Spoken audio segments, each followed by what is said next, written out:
মান কামা রমাদান ঈমানান ওয়া ইহতিসাবান গুফিরা লাহু মা তাকদ্দামা মিন যামবিহি।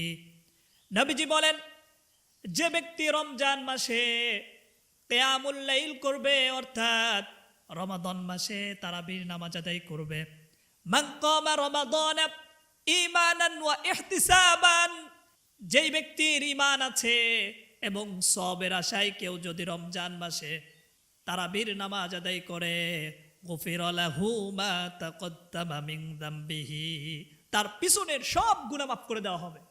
অন্য একটি হাদিসের মধ্যে আসছে, কেউ যদি রমাদান মাসে রোজা রাখে আর ইমামের সাথে সম্পূর্ণ তারাবি আদায় করে, তাহলে সারা রাত ইবাদত করলে যে সওয়াব হবে, আল্লাহ রাব্বুল আলামিন ওই ব্যক্তির আমল নামায় সেই সওয়াব লিখে দিবে।